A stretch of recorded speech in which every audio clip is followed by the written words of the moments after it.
Hey, this is Dr. Cole with the Color Commentary Podcast. We got episodes coming in the tuck and we have our schedule, but breaking news just happened. Something very huge public figure in American culture was just assassinated and shot. And so this episode is taking a little bit of precedence so we can get it out to you immediately and respond in real time.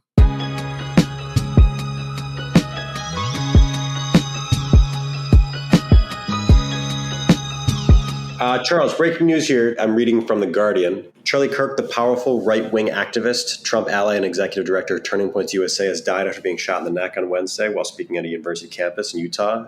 Donald Trump has confirmed this via Truth Social, where he wrote, "The great, even legendary Charlie Kirk is dead. No one understood or had the heart of the youth in the United States better than Charlie. He was loved and admired by all, especially me, and now he's no longer with us. Melania and my sympathies go out to his beautiful wife, Erica, and family. Charlie, we love you." Thoughts? Wow. You know, I got that news from you right when we started recording and just processing.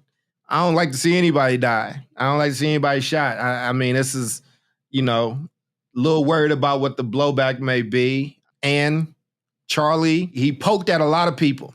I don't know that guy. I'm not a fan of that guy. I don't like that happened. I don't know how surprised I am. I'm shocked in the way that you just are shocked when a major figure is shot and died. I think Charlie Kirk was an antagonistic person to my community and a lot of other people. I think he was still very young, though. I think a lot of things could have changed and there could have been some middle ground. I just don't wish death on anybody. I don't care who you are and how you feel. I mean, I'm a Baptist, I'm Christian. I'm not the best Baptist Christian, but I don't wish death on anybody. And he does have a family and he has a kid. But a lot of what Charlie Kirk believed in denounced my humanity and who I am as a human. And when people like me died over and over again, Charlie Kirk would sometimes mock those people, sometimes change those stories, and sometimes not be able to empathize with when an entire country of a single race is mourning over certain things or talking about certain inequities.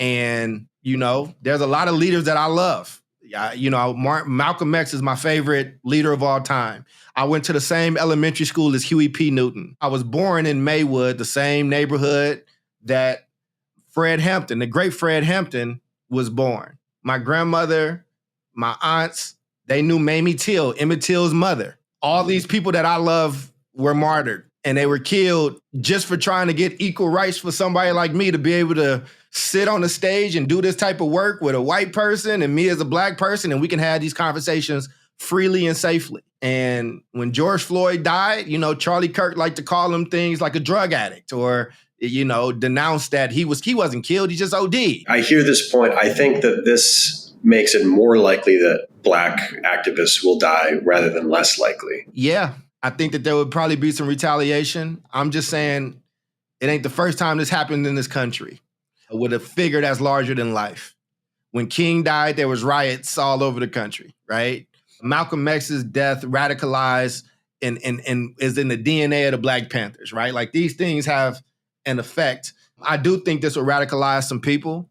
I think there's already a heightened sense of things with Trump coming into certain cities. I'm in Chicago. I'm in Dalton. I'm right next to Chicago. I'm right next door, right? And I think the Trump administration is already here. I think tensions will continue to rise. Is this the shot that set off a new civil war? Is that what you're thinking? I'm worried. I think this is the sort of stuff that precipitates a civil war. We have a right-wing populace that is frequently talking about coming civil war, and they're armed and they're everywhere. It's concerning. But anyone getting shot for being outspoken is a big problem. It is. It definitely is. Here's the other thing, though, because I come from those type of communities where people get shot. And in the famous words of Cameron and Paid in Full, people get shot every day, B. I get what you're saying, but I've had enough examples of people that look like me to know what is on the line for being outspoken in that way. I am a carrier, right? I'm a licensed carrier. I'm a licensed concealed carrier. I'm not a tough guy. I'm not saying that I am. And I know that the things that I speak for and stand up for, that there's a chance something can happen to me. Man, I've been pepper sprayed by cops. I've been held up at gunpoint by cops. I've been pulled over and had my trunk dumped out on the side of the road. when we were still doing 8 Black Hands, Tommy, I got pulled over from a book signing. I was driving from Indianapolis back to Illinois. They brought the dogs out. This cop had his hand on his gun the entire time. Didn't believe I was a doctor. Didn't believe I was a published writer. Because I was in the type of car I was in, he thought that I was trafficking drugs because my car, I came from, I have some California plates and things like, because I moved here from California and I got my car shipped. It was just bad. It could have went really bad. The man had the gun on me. I could see his hand shaking, right? So my reality, I think what's happening right now, Tommy, and I'm empathetic to how you feel, right? But you're just having to get this understanding is what I'm saying, about that piece. I totally get what you're saying. I remember this when the Great Awakening happened in 2016 and sort of 2018, then 2020, different waves of white people got brought into the fold of being like, whoa, there's problems in America. Wow, we're under siege. And the Black community was like, welcome, nice to have you, but we're used to this. I'm not shaken because a white person was shot. No, I don't think you are. I get what let me tell you what I heard. So I want you to know that I'm hearing you and then correct me. I don't think you're shaken by a white person being shot or whatever. I think that you're worried about the ramifications, rightfully so, of like what this is, who's now going to be radicalized. Like if a white extremist goes out and starts and shoots at a church today, like, or something like that, like those things. And I will say this to the Black people that's listening, and we really got to get this out on Thursday, so it's timely. You got to be on alert.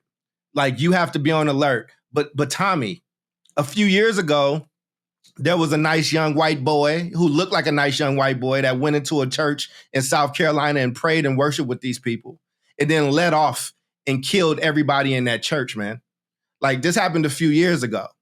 You get what I'm saying? So what I'm saying is there might be an uptick in things, but it's never stopped. Like it just hasn't stopped. And some of the stuff is publicized and some of it's not. I don't even know how familiar you are with that case of that happened, but like these tragedies have happened over and over. Yeah, of course. I don't know how to inelegantly say this, but like a Black life is so devalued in certain sectors of America relative to this right-wing provocateur. It is unusual for a prominent white person to get killed. It is very usual for a Black person to get killed.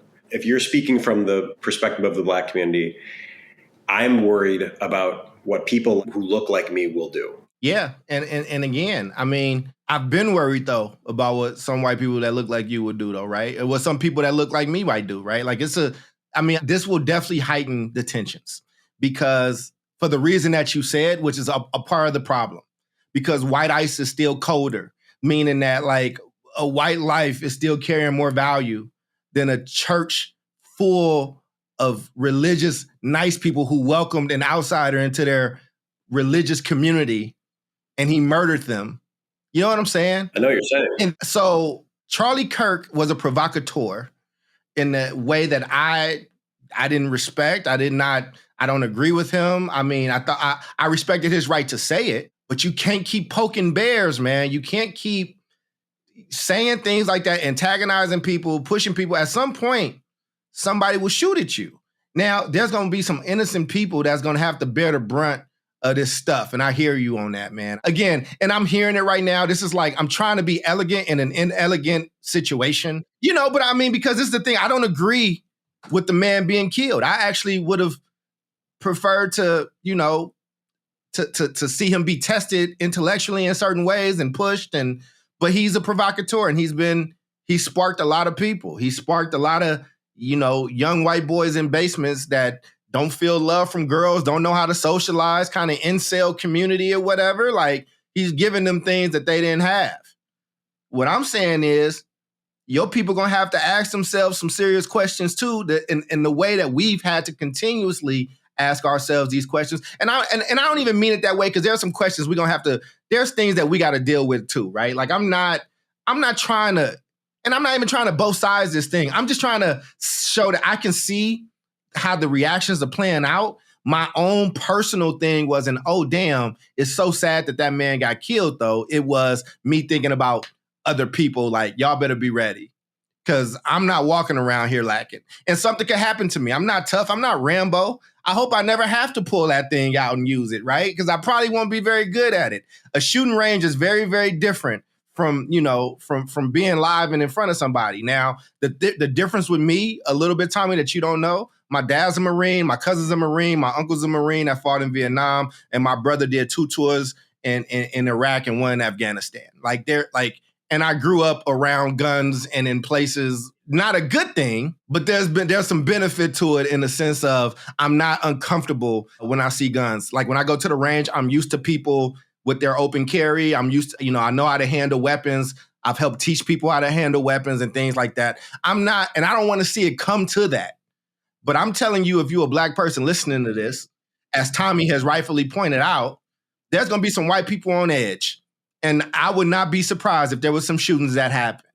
What I'm saying is I think that there's a realization that's happening for you in real time about this stuff. I'm saying that I've been on alert. Listen, I'm going to pray and I hope that this doesn't go as bad as it could potentially go. But I'm also going to be prepared for whatever can happen.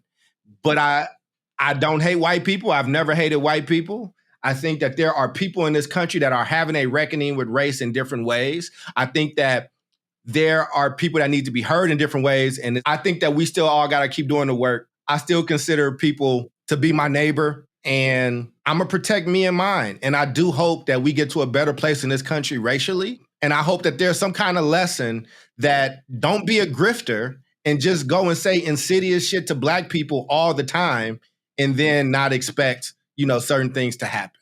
So it's sad. And it is sad. And I do feel bad for his family. I know there's going to be some black people that's going to be mad at me for saying that, right? But it's true. I don't like death. I don't like violence in that way, but I'm not surprised by it.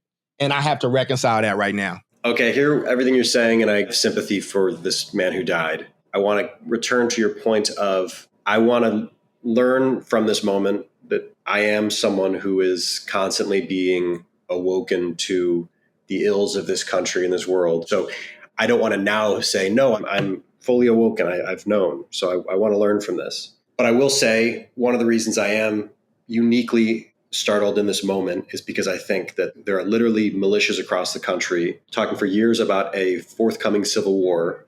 And I think that they are waiting for an inciting event like this. So I think that America has always been racist and violent and problematic, but I think the context has changed such that we are at a particularly hot moment for widespread violence and something like a civil war. I agree. I think a lot of these militias just lost their Malcolm X, their Tupac. I don't think he was their Tupac, but I think he is now. Yeah, that's what I'm saying. Like, I think he might be more powerful as a martyr than he was even alive. And I think that that's dangerous. I think that sometimes you just need a symbol, and I think he's going to be that.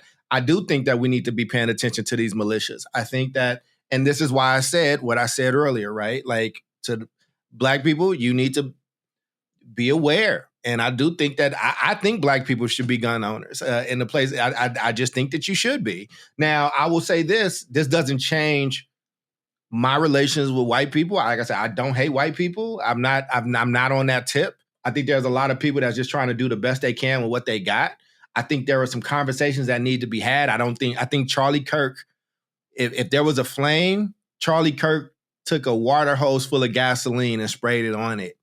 Like, this type of stuff he would say and do and like push people to say and do, it was kind of antagonistic, man. And it's that's what happens when you're a figure that's doing those things, right? But what I was saying was, and I don't know if I said this in the first part, there was also a lot of copycat Charlie Kirks. There were also a lot of people who thought that they could make money grifting off of pissing off non-white people.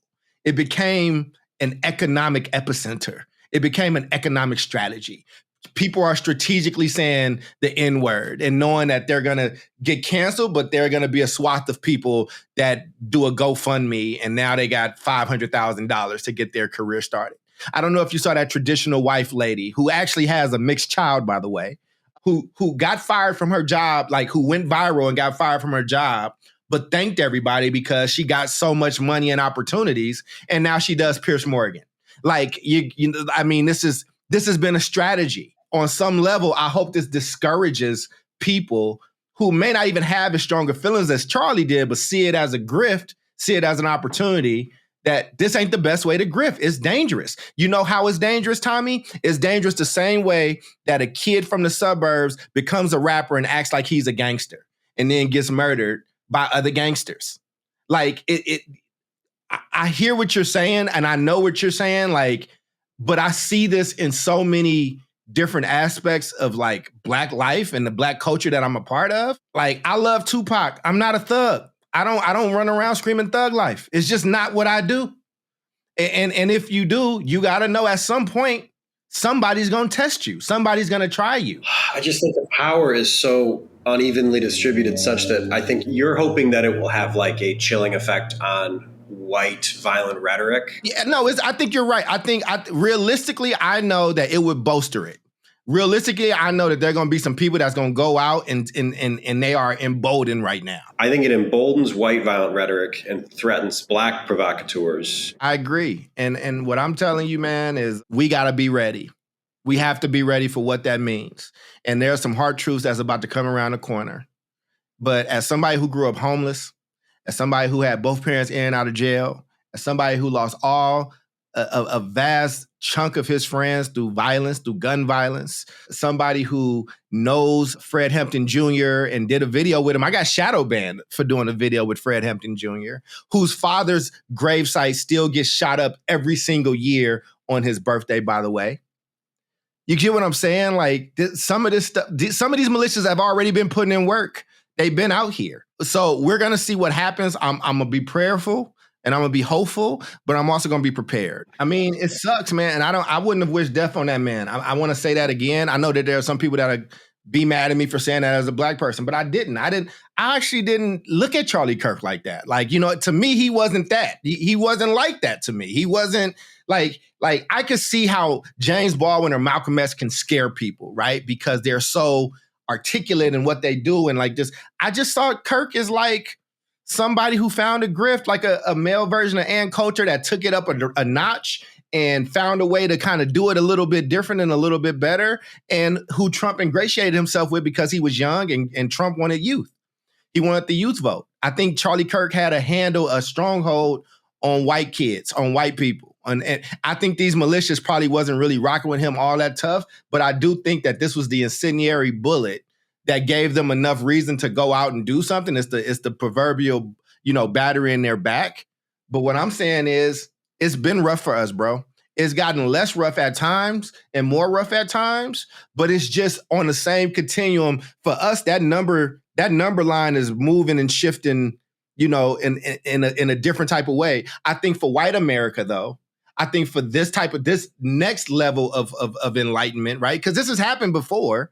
Like, listen, man, I've studied Brown versus Board. I've studied when Black people wanted to go to school with white people. I've studied when Black people and white people wanted to get married. Like, militias have been out here. They've been doing it. Like, I was doing research for another episode we have, right? And I was looking at when Birth of a Nation came out. You want to talk about impact? The Klan was all but dead when Birth of a Nation came out, and then the White House played it in the White House. So if you learn about the Ku Klux Klan, they've had 3 different levels of resurgence. They had the early one in the 1800s. Then they all but died out. They resurged after Birth of a Nation. They were middling at that point. They resurged at that time, and then they had another one thereafter. And this might be the 4th one. But I think things are a little different now. And we'll see how it goes. And I don't want to see more violence and bloodshed. And at the same time, I'm going to probably take a walk down to Chuck's gun shop just to make sure I'm stocked where I need to be. And that's sad for a lot of people, but that's just a reality for where I live and who I am and what I've seen. As a law-abiding, doctoral-holding citizen, that's what I'm doing to prepare. And I'm also praying to my God. I can't speak for anybody else. I'm just telling you what Dr. Cole is doing. We're in a world where we've acclimated to it, but violent insurrectionists stormed the Capitol, and that was 4 years ago, and we kind of forgot about it. I've said the word civil war a few times today, and I think that even if we had a 1% chance of a civil war, and now we're at a 2% chance of a civil war, it just doubled. Yeah, it's not good. I don't think it's like tomorrow necessarily everything's going to light up, but it just got worse. Well, I will say this. I don't have TDS or Trump derangement syndrome, as a lot of people call it. But I will say this, and I don't think it's much conspiratorial. I think Trump will probably use this moment. Well, I'm pretty pleasantly surprised by his tweet or his truth or whatever. It was a very anodyne obituary that you'd make for any person who died. It wasn't like, let's kill these fucking Democrats, which I was sort of anticipating. I don't think he's doing it in that way. I think that he will use this in his fodder as he's thinking if he wants to break the Constitution and try to run again. His use of the army to go into cities and kind of be the police wing of his movement and his power. I think he will try to seize more power. I think that he gave that response, but I don't think his advisors have fully vetted out the situation, done their analysis, and been like, oh, we're going to really take this moment and drive it. That is a very good point. If this was October of 2026, he would use it as a crisis. Right. We can't have an election. We can't have an election. We got to wait until this cools down. This is a national emergency.